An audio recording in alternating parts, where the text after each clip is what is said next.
Hello guys, welcome back to my channel. তো চলে এসেছি আবারও একটা শর্টস নিয়ে। তো তোমরা দেখে বুঝতেই পারছো যে একটা বিয়ে বাড়ির সিজন চলছে এখন। তো দেখতেই পাচ্ছ, তো চলে গিয়েছিলাম আমাদেরই মানে আত্মীয় হয়, তো তাদের বাড়িতেই গিয়েছিলাম। তোমরা নিশ্চয়ই চিনবে সুমনাদি। তো সুমনাদিরই বিয়ে, তো সেই জন্যই গিয়েছিলাম। দেখতেই পাচ্ছ যে আমাদের দুদিন থেকেই নিমন্ত্রণ ছিল। তো সেই দিন ছিল থুবড়ো, যেটাকে বলে আইবুড়ো ভাত খাওয়া, সেই দিন থেকে। তো দেখতেই পাচ্ছ যে খাওয়ার টেবিলে গুলু আগেই বসে গিয়েছে, আমি লেট করে এসেছিলাম। তো দেখতেই পাচ্ছ কী কী মেনু ছিল তোমাদের দেখাবো, চলো। আর এদিকে দেখতে পাচ্ছ গুলুকে, দেখতে পাচ্ছ ও নাচছিল, নাচতে নাচতে পড়ে গিয়েছে, আর ও উঠবে না, হাতে ধুলো লেগেছে, তাই আর নাচবেও না। তো দেখতেই পাচ্ছ যে তাকে জোর করে আমরা নাচাচ্ছিলাম। তো তারপরে মাও বললো যে একটু নাচ নাচ, কিন্তু ও নাচবে না, ওর হাতে ধুলো লেগেছে তাই। তো এই করেই ওকে জোর করে নাচাচ্ছিলাম, কিন্তু ও নাচবে না। আর এদিকে চলছিল ফটোশ্যুট, তোমরা দেখতেই পাবে যে দেখো হাততালি দিচ্ছে কেন বলো তো, তাদের ফটোশ্যুট দেখে। আর অনেক রকমের বিধি ছিল, কিন্তু আমি যাইনি, কারণ আমাকে সব বিয়ে টিয়ে মানে বিয়ের এইসব অনুষ্ঠানে আমি নিজে ইনভলভ হতে ভালোবাসি না, মানে ভালো লাগে না কেন জানি না।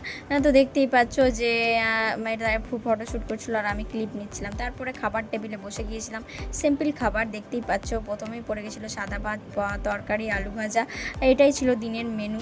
আর ডাল ছিল।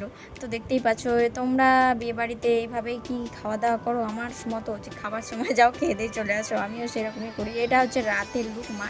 এবার রাতেও গিয়েছিলাম খেতে, দেখতেই পাচ্ছ যে রাতেও খাওয়ানো হয়েছিল। তো আমরা সিট পাইনি, তাই আমি দাঁড়িয়েছিলাম আমাদের বিয়েবাড়ি অ্যাটেন্ড করতে করতে, আমার বাবার জন্য দাঁড়িয়েছিলাম। তো সেই জন্য একটু লেট হয়ে গিয়েছিল। তো দেখতেই পাচ্ছ বিয়ের কোনো, এই দেখো এটা হচ্ছে সুমনা দিয়েরই বিয়ে। তো দেখতেই পাচ্ছ সবার সঙ্গে একটু কথাবার্তা চলছে, আর আমি এদিকে বসে বসে কথাগুলো শুনছি।